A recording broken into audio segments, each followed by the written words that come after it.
Thank you, Mr. Chairman, and thank you both for being here. And General Dunford, I'm not sure that this isn't the first time since you've become chairman, and as a son of Massachusetts, I particularly want to welcome you. It's a proud for all of us that you are in the position that you are today. So thank you both for being here.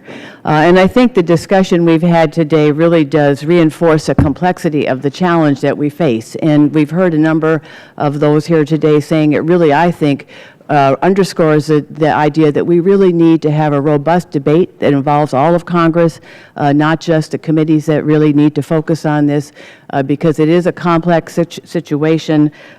We need to better understand the role of our allies, both Sunni and otherwise, what the costs are going to be over time, what it is going to require of those serving in our behalf. And so I would really like to underscore those who called for the need to have a new authorization for the use of military force. But given the complexities, I just wanted to get to a couple of them.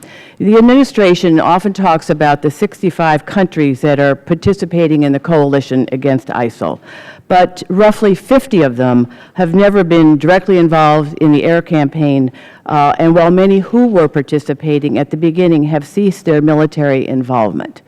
Can you tell me more about what is behind these countries' hesitations, and in particular, as we're focusing on what we should be sending to the fight, whether or not there is a need for more combat troops, boots on the ground? What is the willingness of this coalition, particularly our Sunni allies, to lend their forces to the fight? So I'll start with you, Secretary Carter.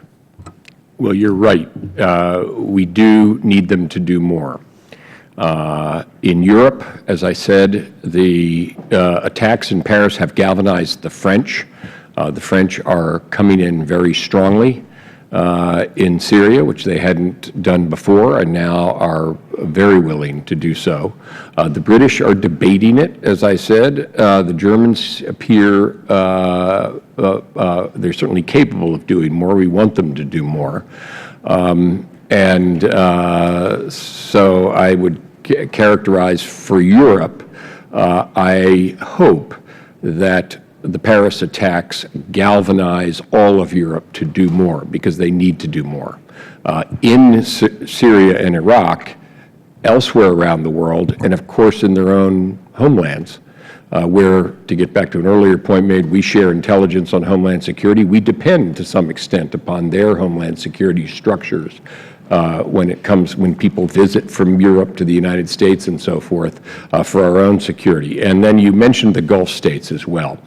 And that's really where my question, I think, is very important. This is something that we began to discuss with the Gulf states back at the Camp David in the spring. The President did. The natural, a natural force in particularly the Sunni areas of Syria and Iraq would be Sunni Arabs, and a more effective and insightful kind of force. They have been unwilling to field such forces. And what are your challenges in confronting that unwillingness? What is this? Can you talk more about Well, I'm going to be very candid with you, and I've said this before. Many of the Gulf states weight air capabilities, air forces and so forth, over ground forces and special operations forces.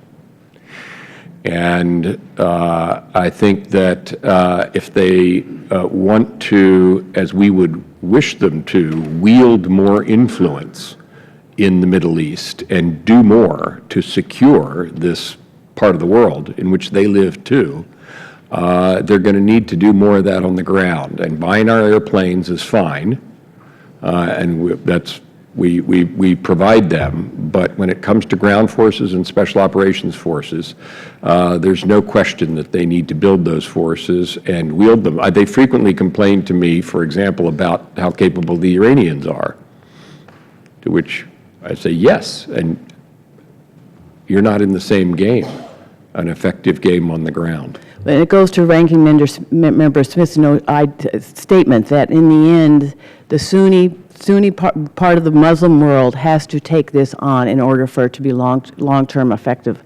General Dunford, I'm running out of time, 5 seconds worth.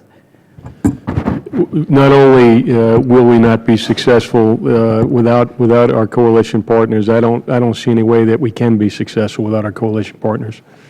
Thank you. Mr. Rogers. Thank you, Mr.